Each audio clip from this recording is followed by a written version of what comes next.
All right, everyone. Do you guys see me? Can you hear me? Give me some yeses. Tell me where you're coming in from. Coming in here. All right, everyone. There's my OG sticker from my very first Tiny Home Festival. And Chaz is joining me now, coming in from Santa Rosa. I'm coming in from Ukiah, California. That is 2 hours north of San Francisco. Awesome. We got Brazil in the house, Utah, Detroit, Michigan, Poland, Lakeland, Florida, the Netherlands. Oh my God, you guys, I'm blown away by the international presence. You know, this global pandemic is not good, right? I get it. And there's some silver linings, like all of us getting together all over the world to tune in. We got British Columbia, Canada. Hey there, Frederick, Maryland, from Portugal, New Jersey. I love it. Eric's already put in my husband Eric is going to be handling some of the chat. I'm also looking here because I've got double computers, right? Can never have enough. I'm not sure if Chaz is having a tough time getting in. No, I'm here. Okay, you're there. Your picture's not there. What you might want to do, Chaz, is go refresh and come back in. When in doubt, refresh everyone. If you can't all of a sudden hear me or something happens, just refresh. If you come back in again, then go back out, close everything out, and come back in. It's just the best way we've found to solve it. Can you hear me? We can hear you. Yes, Chaz. Right, everyone? You can hear Chaz? All right. We just can't see you. The video says it's on, but... Okay, you might want to go back out and just make sure everything was turned on because I know it worked yesterday. So, cool. We can hear people. Chaz will come back in. Awesome. Who is excited about solarizing your tiny home? Tell me, what is the top thing you'd like to learn about solar? In the chat, the cost. All right, cost. All right, good. We'll be covering that for sure. Batteries, permits, spacing out the needs and the weight, effective, how to make it portable, ease of use, installation, the loads, what can it power. You guys are on point. We are going to be doing this chat here. Okay, I'm in here. Okay, we can't see you, Chaz, but we're just going to continue on. Everyone can hear you. They can see me, and we're going to be able to heat overnight. Oh, that's a good one. We'll be talking about that. Safety, how it works, solar with wind turbines. We may not get into that one because we are not wind people, but I'm sure there's some opportunities. Chaz may know about that. Fire safety, DIY, how long the panels last. Roof tile with solar Tesla. AC, costs. Just want to learn more about solar. All right, I'm going to go with that one. That is cool. Let's get going. So I'm going to share my screen now. Always wanted to be cool. Oh, Siri wanted to join the party. Love that. Okay, share screen. You guys can see my screen now. I'm going to go to play there. Cool. So here we are. Solarize My Tiny Home Masterclass. It is an overview, okay, people? We are in a 1 hour deep dive on solar. Can you imagine learning any one thing in an hour? But we're going to do our best to cover a lot of things. So we are Experienced Tiny Homes and SolSolutions. I'm with Experienced Tiny Homes and SolSolutions. I'm also doing marketing and sales for. So we thought we would team up and partner because that is how the world goes around, right? We work together to make a better world. So this is Chaz Peling. You can't see him on the screen right now, but you can hear him, right, Chaz? Hello? I'm here. All right, Chaz. So give us some background as to how you got to be the off-grid expert. Yeah, I started into the very early solar off-grid world in NorCal, all the way back in the 80s when we were looking for just ways to, run our tiny little homes that we were homesteading up in the hills of NorCal. And so this was the 80s, and we were putting together battery systems with lights and to get our boom box and have some electricity in our cabins. And this was tiny homes before tiny homes was a thing. very much so. And so this is where we learned about how to use electricity efficiently and wisely and maintain your own system, very much do-it-yourself ethic. And I continue with that from the 80s into, home electrical fix-up and repairs and building through the 90s into the 2000s. And in the 2000s, we started putting together this concept of solar generators that were off-grid with batteries for doing events and, festivals and that kind of thing. And that's where I was working with Lindsay back in the SolFest days in Mendocino County, 20 years back. And we were actually doing some of the early solar generators to run booths and festival stuff then. We perfected that, and SolSolutions was born in 2009, and we've been working at this since then. And we were very early in the tiny home movement, starting right away with Jay Schaefer and Kent Griswold, Tiny House Blog, 10 years ago. Perfect. Well, thank you, Chaz, for that intro. So you guys know he's the off-grid expert. I'm the tiny home consultant and solar student. Solar is a lot, in terms of electricity and especially with off-grid, and we'll get into that. This is a picture of me in our tiny home, which was a surprise DIY. I'll tell you a little bit more about that. But I've been in the tiny home world, I would say officially for a year, more like 2, but 3 years ago is when we got the epiphany to go tiny. After looking at $108,000 in rent over 7 years, we thought no more on this monkey wheel. I'd like to own my own home. That may be something that you guys are thinking out there on, that just the prices of housing and all that. And we lived in Marin. So your entry level home was $700,000. I just really couldn't wrap my head around having that much debt, especially what was to come, right? So there I am as a solar student. What I've learned about off-grid is all from Chaz and Traverse, who's not pictured here, but these two. And Chris. And Chris. Oh yeah, we haven't gone there yet. We have a picture of Chris. So. All right, but it really kind of we were recently at the Richmond Tiny House Festival. You remember when we all were meeting in person? We were at the Richmond Tiny House Festival. There's Chaz and myself at the booth. And Chaz is about to give a presentation about going off-grid with solar. And what's interesting, Chaz mentioned the Hopland Soul Fest. This is circa 2009. There's Kent Griswold standing there next to Chaz. And I can't remember the two couples' name. There with the SolMan down below that was powering the tiny home behind, and I'm behind the camera. But this was really amazing. This is one of Jay Schaefer's designs, and this is 2009, as Chaz mentioned. It's proof. So before we go any further, if we ever go too fast or there's information like, I just don't know where to begin, or what do I do for me and my needs, go to experiencetinyhomes.org. Right on the homepage will be your Solarize My Tiny Home. Schedule a consult. And we'll be offering you another opportunity to jump in. Eric's going to just put that link in. Thank you, Eric. Okay, so questions we will be answering today, because I've already done this masterclass a couple times. This is going to be the best one, right? Third time's the best. I polled people before they even, asked question, or before we even did this presentation, what are you looking to get? Just like today. People were talking about cost and panels and load and all that. So based on this list here, how much of my system costs? That's the biggest one. How many solar panels will I need? How many appliances can I run in my solar system? What are the components involved? What is the best way to wire my home to keep it safe?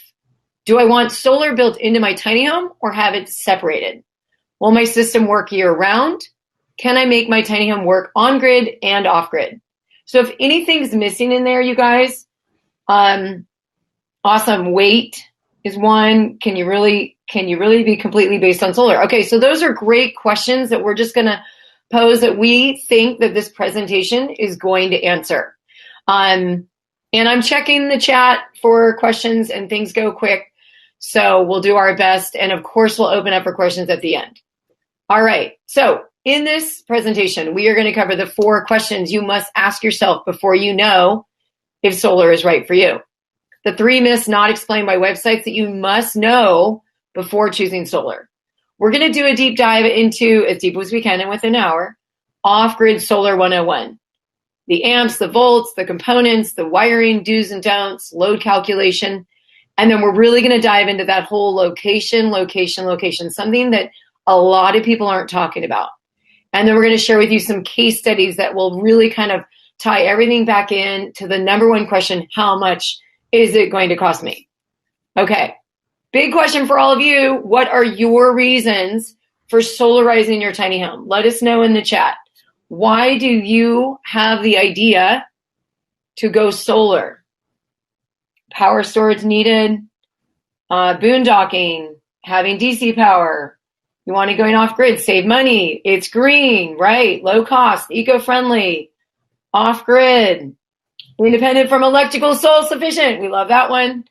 Boondocking, same with that self-efficiency. Save money, stay green. Okay, so we're with you guys. This is largely why people choose to go with solar, financial, to be sustainable. We are living on a finite planet with finite resources, and what we do with our energy choices matters. I'm a sustainability expert. I actually teach sustainable systems to an MBA program at Sonoma State. And think about all the systems that are involved in turning on the heater, okay? The power generation and the pollution and climate change and all that. Resiliency. I don't know about you, but I'm in Northern California. Anyone see the news lately? Over the last whatever few years, fires after fires after fires. And we need to be able to be resilient like never before. Never before we were needing to have the ability to power our own selves when the grid goes down. Movability. My husband and I were actually one of those fire evacuees, and we had our tiny home intact in San Ramon. We were evacuated from Sebastopol, and there we were with our nice little solar system. So we were breathing clean air, which is amazing if you guys have heard the air pollution here. And we were able to power everything that we needed to do from the sun. So that really much wraps it up with hashtag own your power. That is our main focus here. That's sustainability, resilient, and self-sufficiency. So the 4 questions you must know, as I mentioned before: how much power do I need? Where will I purchase my solar system? Who will install my solar system? How much am I budgeting for my solar system? Okay, a lot of that question of how much does it cost? How much can you budget? Those are all tied in together.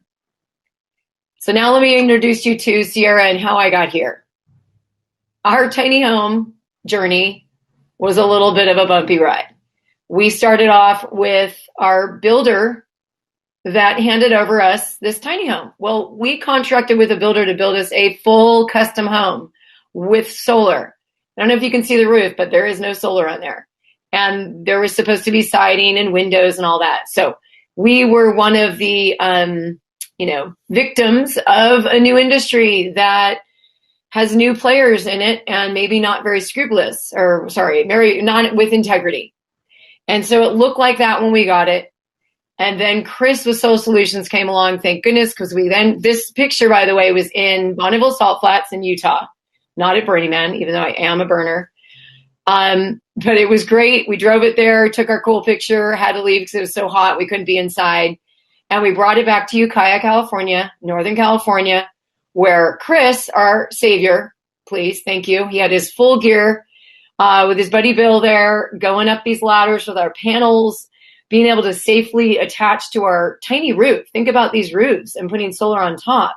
When you install solar, you've got to be safe. So he's locked down with the seam safe. So Chris has pretty much helped us install correctly a system. This is like under our gooseneck. Those are the wires that he put in. And there's my dad and my husband, Eric, little shavy, needed to shave there. And that is our system that has been marked. I do not want anyone to buy that system because I would never recommend it. But we put it up underneath the gooseneck with Chris's help because that system needed a lot of love and support, even though we bought it for $10,000. It needed another $7,000 to install. We'll get more into pricing on that. And there we go. solar system installed, ready to go, has been working perfectly for 3 years. Roughly March 2019 is when we launched, and we've been running successfully ever since then. 2019, 6,000 miles, 12 tiny festivals. There we are in Texas. Heading out. I'm not even sure where we are in Texas, but beautiful, awesome hill to take a picture of our solar system, because you really can't take a picture of a solar system from the ground. So the 3 myths not explained. I want Chaz to talk a little bit more about everything I see on the internet is correct, right? Yeah, well, there's a lot of do-it-yourself material that's on YouTube channels right now, and there's a lot of worldwide, discount sites that, will sell the cheapest, part from solar panel to battery to a system. We're talking about Amazon, number one, and yet we encounter this over and over and over that most of the internet marketing is, really not, totally truthful or complete, or really is, when you get the actually part or the system, it does not perform as it was advertised.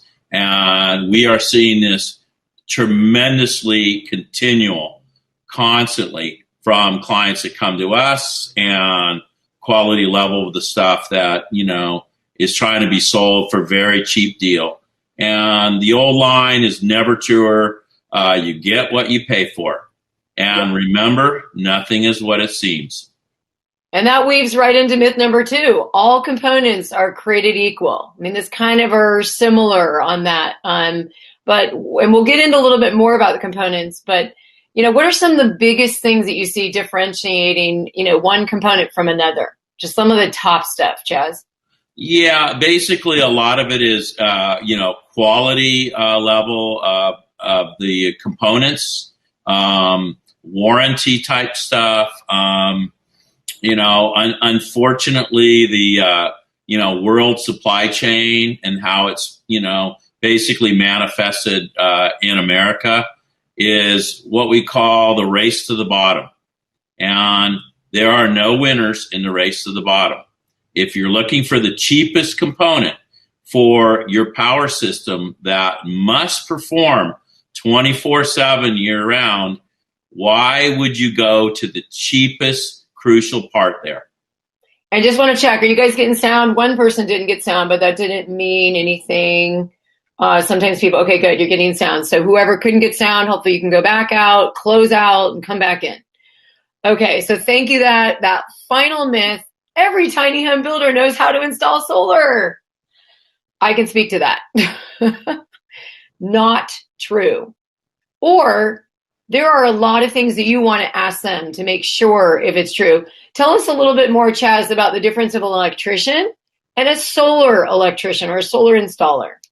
Yeah, we've actually worked with a number of tiny home builders to provide, a solar electrical system into clients they have. And there's a number of contractors that have moved into the tiny home building world that might have electrical background. Most of pretty much 99% of those electricians have never had any off-grid system design experience. They're an electrician used to installing electrical in a standard spec house, city or suburban.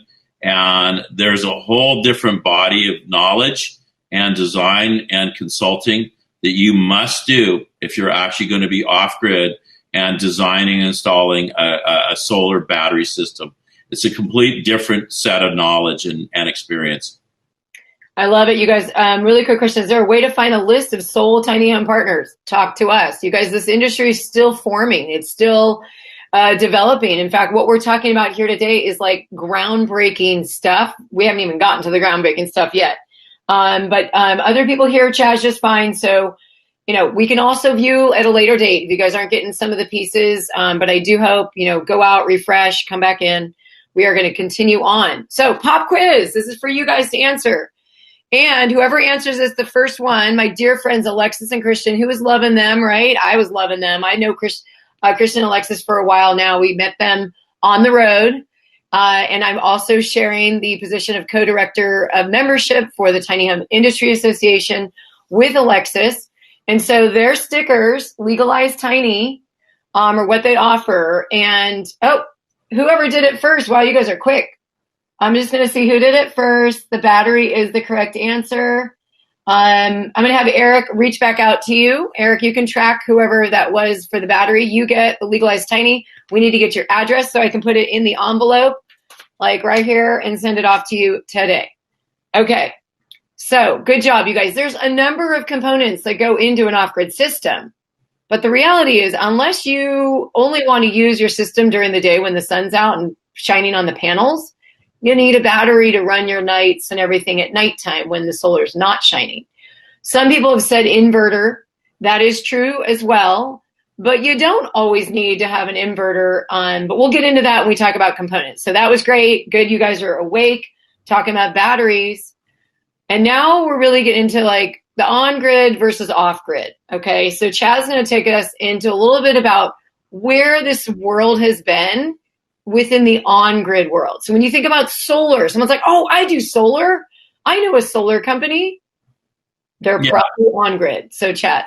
So a lot of what people see that this visibility of solar has been over the last 10, 15 years on basically rooftop home solar, that is what they call grid-tied solar, where you see solar panels on a roof.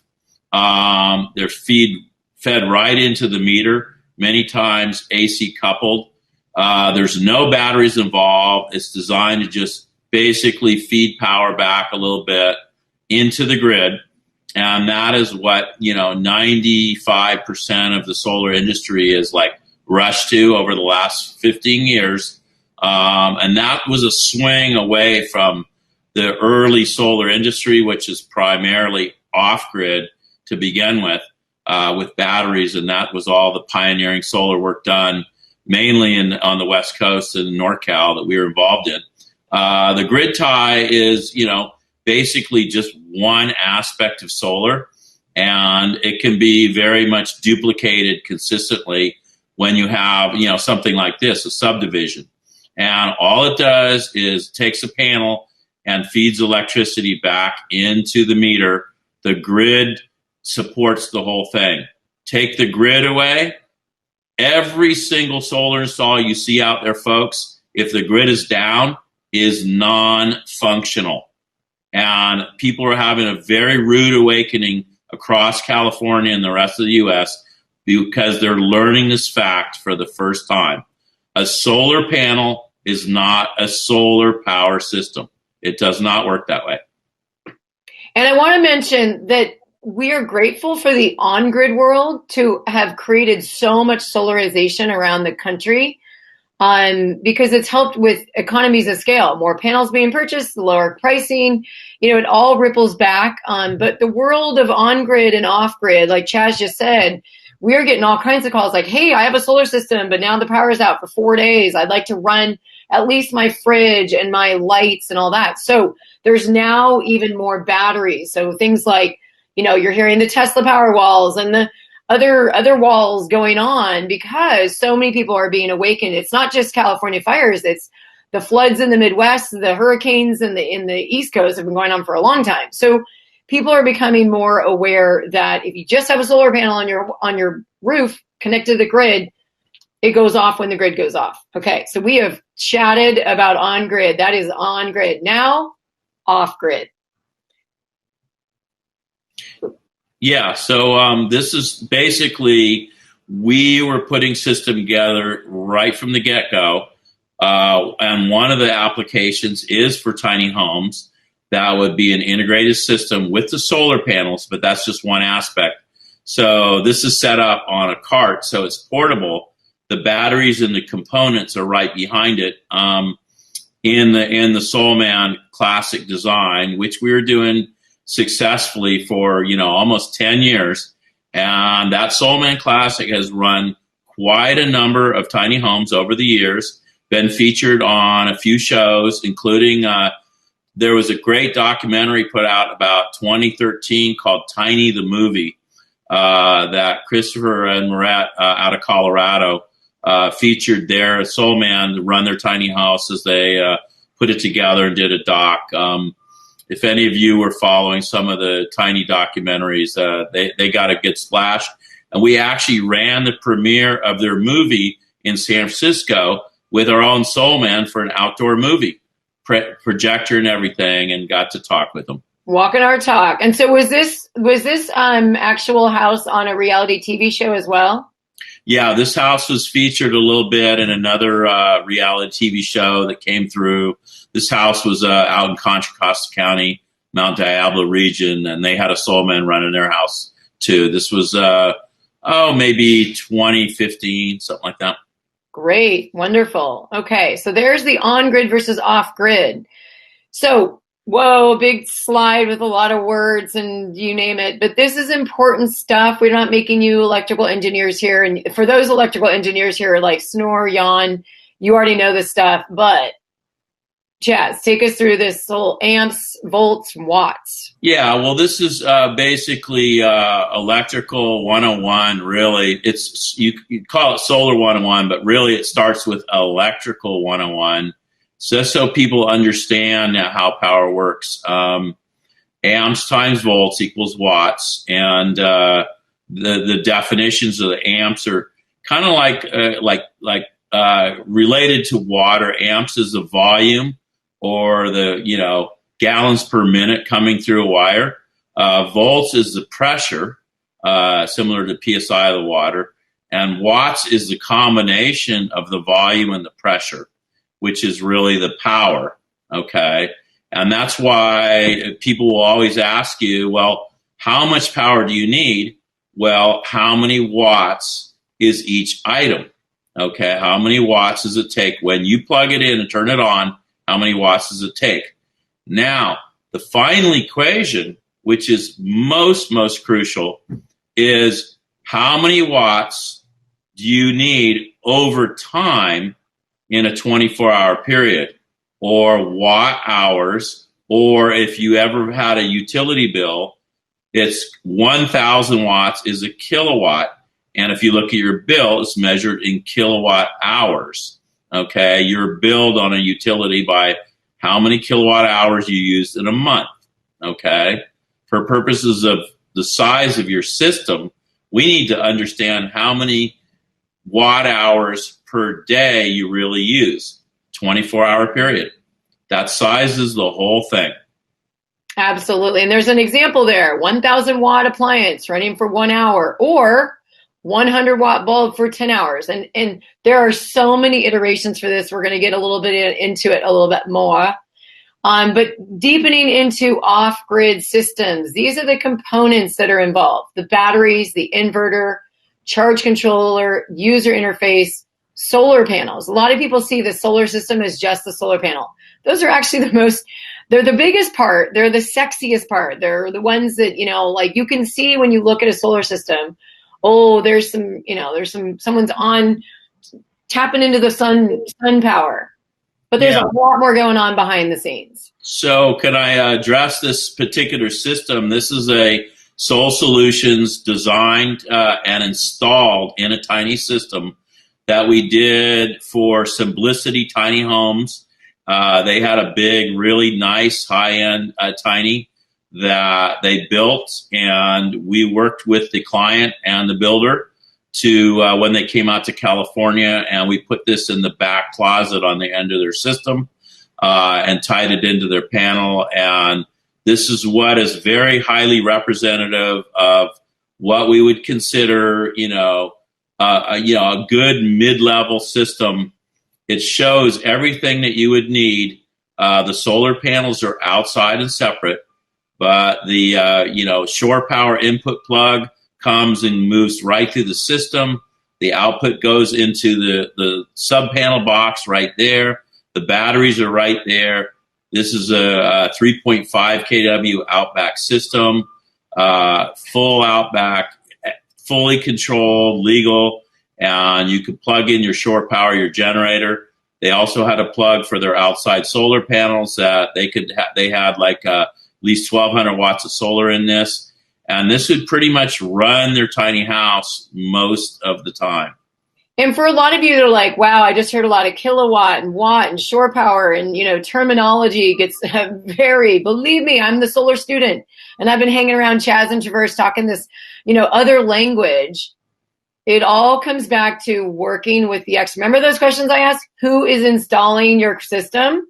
Who do you want to install your system? It's kind of like, who do you want to do plumbing on your home? You're probably going to call a plumber unless someone in your family has already done plumbing.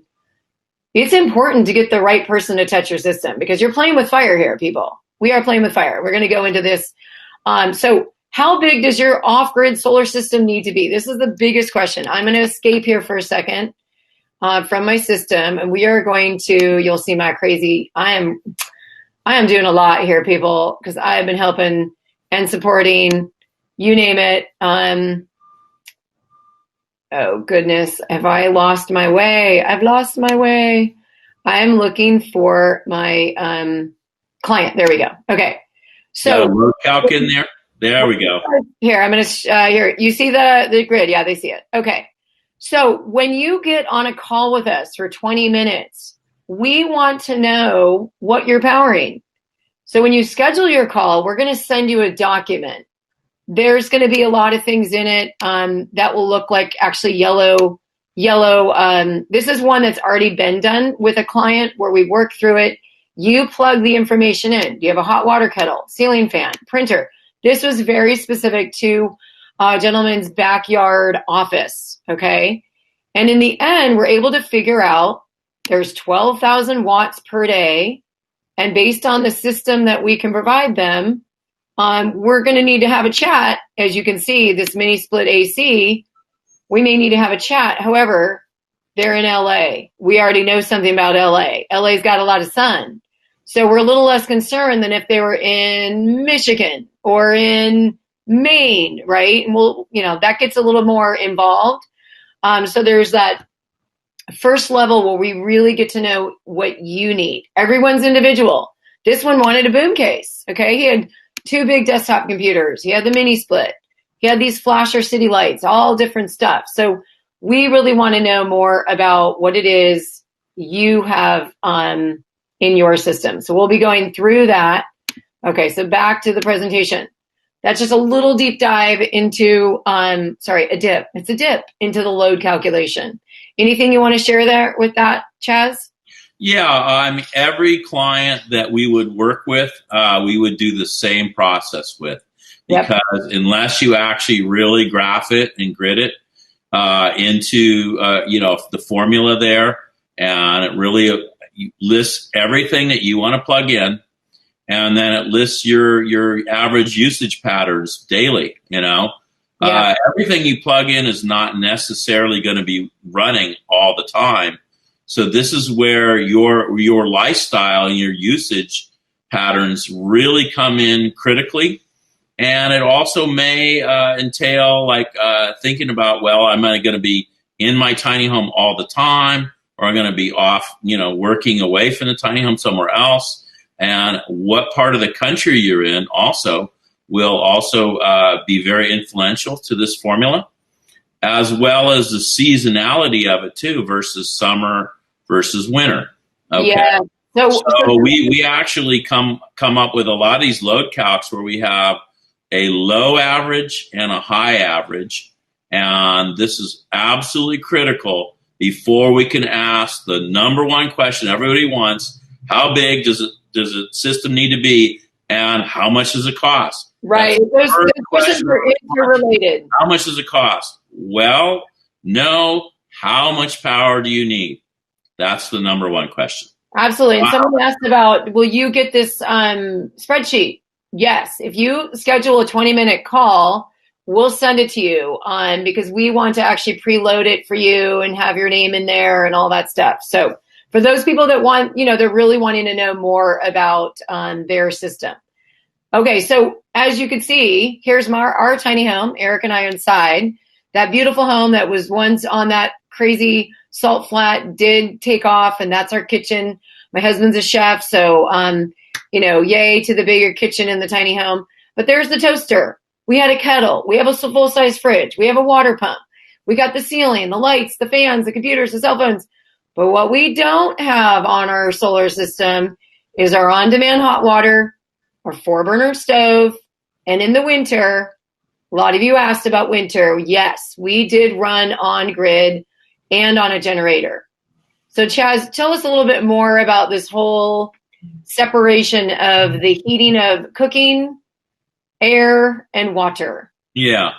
We pretty much, as a standard policy, tell the tiny house community, and we also say this to the RV and trailer community that we're putting systems in, and we would say the same thing to any off-grid home or cabin that we're designing, to do your cooking, heating, and hot water on propane.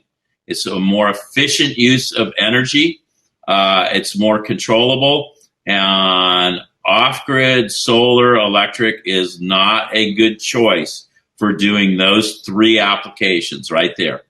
Now, cooking, heating, and hot water. I will say this. The sponsor right now for this conference, one of them is Gold Heat, and they're a flooring system, like a radiant flooring system. So I'd be very curious. We have not run, like, what is the wattage? What would it be? Like, we're talking like, if you guys are in like Michigan, we're talking below 0 temperatures, running on solar during a snowy day. Okay. There's a lot of things that don't add up to that equation. LA, or San Diego, or, other areas where it's getting blazing sun, even during winter, but still remember, the winter sun is different than the summer sun.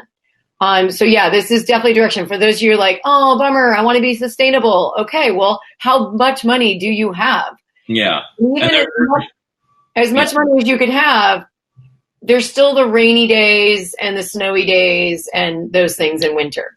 Yeah, and we make a statement that you can design a solar electric system that'll run most of your stuff pretty much, in many places in the country, but still at the end of the day, only 80 to 90% of the time.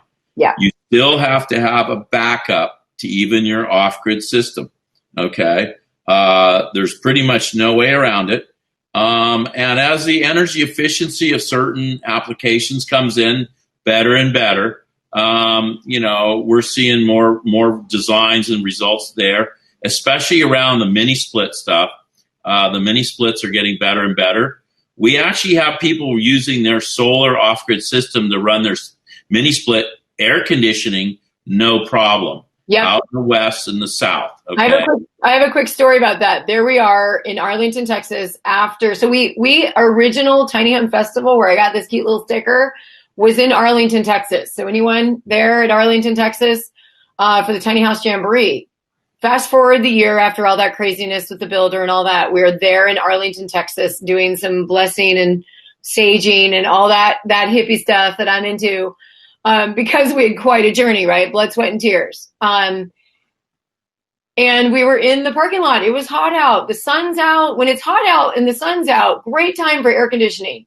But when the sun went down, guess what we forgot to do? Turn off our system, because our system was not super smart. What we paid for and all that money we paid for, we'll go into that.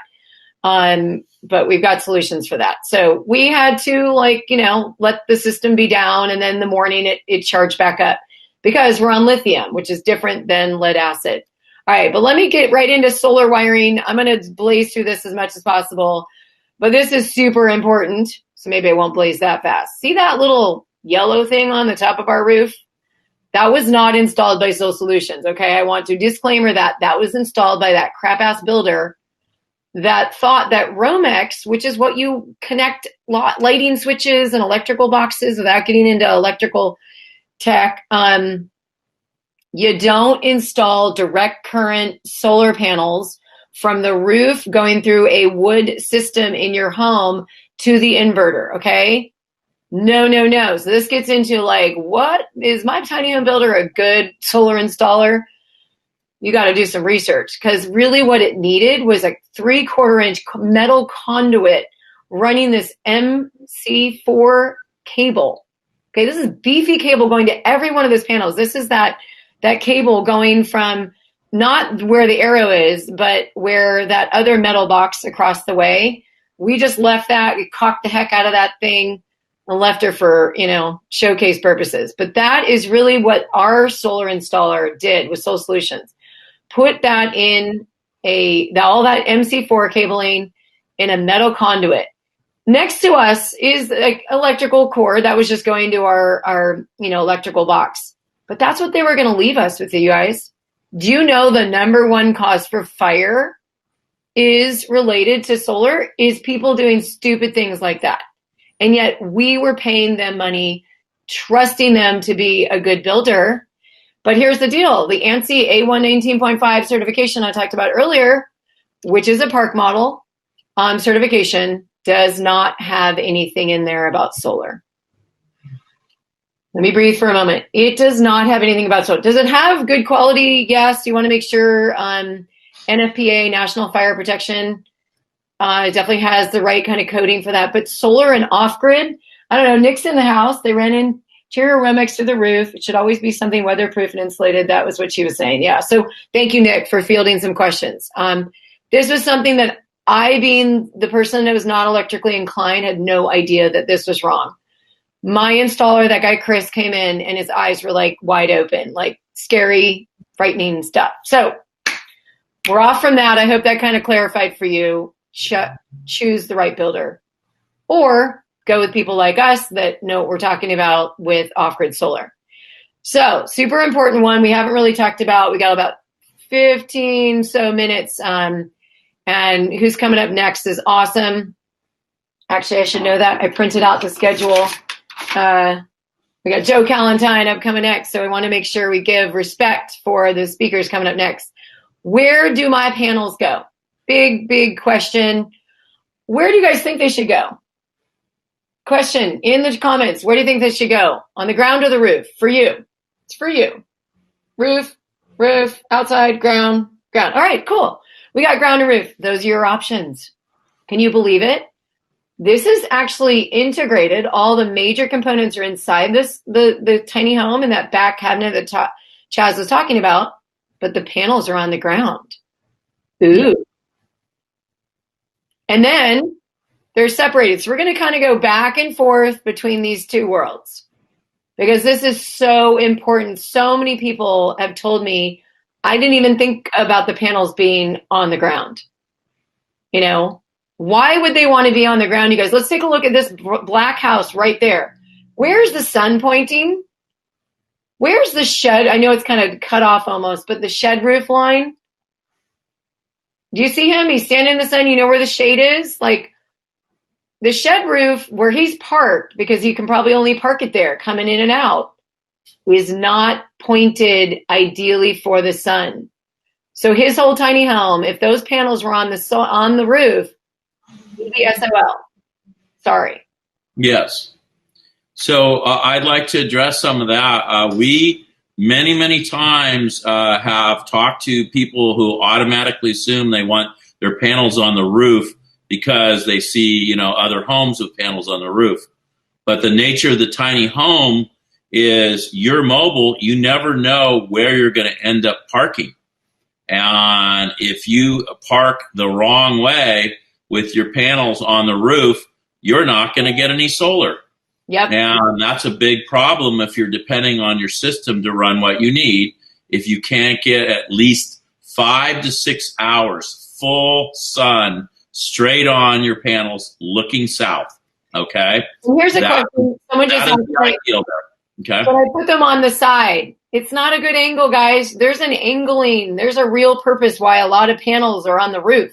So if you put them on the side of your tiny home, they're going to catch some sun, but my question would be why, Yeah. So this is a great example of there's your home tucked back into the wonderful trees and forests where you want the nice shade and, dappling of sun. Yet meanwhile, the panels are I want full sun, baby. I want to be the sunbather and soak up all the rays. Whereas this other home out in the middle of a field, there they are. Probably it was a propo shot. No one rarely just has such an idyllic setting. But the reality, if you only had them, that would work. That gable roof with the one up in the top, sure, the panels could be on there. But there's a lot of situations where they need to be tucked away. So there's the classic answer, which is better for my tiny home? It depends on your needs, your location. Yeah. Okay.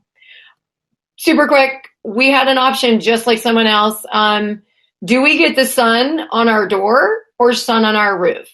It was winter. We were going into winter. We knew we were going to get I think we got a week straight of rain. So there is no way. Fortunately, in this piece of property, we were only 100 feet away from a plug. We were plugged in, you guys, in this entire tiny home into a 20 amp circuit. We had to make sure we didn't run the kettle and the toaster and the heater at the same time.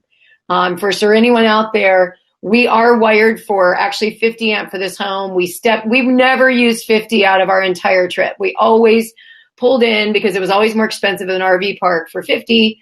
And we did everything on 30, except for my steam room shower ran on 50. So I rarely got my steam room shower. I know that sounds so bougie, but yeah. Okay, Chaz, this is all you. Making the case for hybrid. Yeah, one of the things, as a follow-up on the external panels is you actually will have a lot more flexibility with your PV if you have the panels separated from your roof. We've even done some hybrid where people still wanted panels on the roof. And then we said, hey, why don't you do an auxiliary array with a plug-in on your tiny?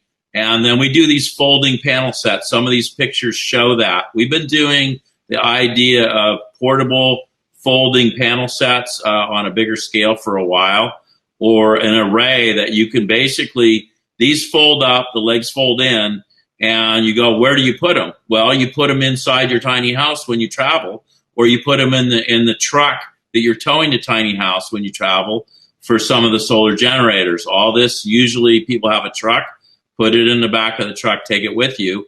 And then if you have a really good spot for your tiny that you love, but it doesn't get good sun, guess what? Then you put the solar panels out where the good sun is. And one final addition that you can do with this is you can actually solar track with your panels. You can adjust the azimuth. You can adjust where they're pointing to through the day if you're paying attention. And you will actually gather more solar power by doing that than sticking them in one place on the roof that you never move. Okay, and this is just a fact of managing your own power. And this goes back into, is the solar keeping up with your needs, especially in winter? Well, if you need a lot of power or it's raining or snowing, you might not be getting much solar, so you better have a backup to your solar system. And this is where we say you might want to have, if you're truly boondocking and off-grid, you might want to have a small generator like one of these Honda 3000s. Every one of our systems allows you to plug it in through the shore power and charge up the batteries and run, significant loads if you don't have enough solar batteries to support it. And this is where you also want to pay attention and then, I need to do this now to get me through the wintertime until the sun comes back up, my batteries are up. That's what we call a hybrid power system. Solar battery first, but then either the grid or the generator backs it up when you need more, and it charges the battery. But you don't need to run the generator all the time. You just run it for a short period until your batteries are up. Then you can turn it off. And that saves you a lot of fuel, and you don't have to hear the generator running all the time. Yeah, we get into more of the ideal, not the perfect, right? Don't jam the good for the sake of the perfect. I get it. I'd love to run on 100% solar all year round, but my budget and my size and my location may not allow to do that. Just so you guys know, apologies for interrupting Chaz. There's a delay in this whole recording thing, so apologies for cutting off his sentence. All right, so onward. I also know we only have 10 minutes, and I know how many slides we have left. Quick case study. Our tiny home cost $17,000. All that stuff I showed you guys. So assuming it's going to last 15 years. The solar panels last longer, but we're thinking about the batteries. They usually have a 10-year warranty for those batteries, and that roughly works out to be $1,100 a year. Divided by 12 months is about $94 a month, okay? Then we looked at another case study, the one where we just showed you where the whole system was built in. That was about a $14,000 system, 15 years, $933 per year, $78 a month. Those numbers are looking pretty good, or it's going lower, right? But we've got something even better. We did an energy cost, amortized over time. Assuming my energy cost on grid over the winter, we were paying $50 a month, more than the $90, right, that we were at. It worked out with no inflation, $9,000. We're kind of like, oops, I guess we didn't really do much better on solar, but we were able to benefit from being able to be untethered and going where we wanted to go. That gave us value. If it's just a pure cost thing, that wouldn't have won. But look at when we include inflation. About the inflation means the increase of consumer energy, about 10% a year, right? Everyone knows energy prices are going up. They're never going down. It's costing more to get our energy out there. $21,000. Now who wins? Right? At $21,000, I haven't done that math yet.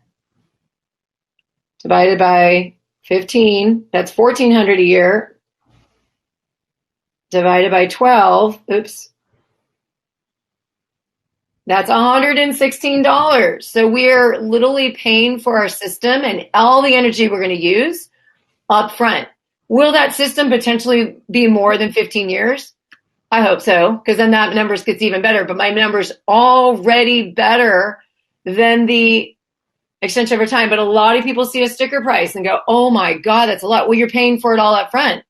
But you're locking it in almost like an investment. Okay, so solar is an investment.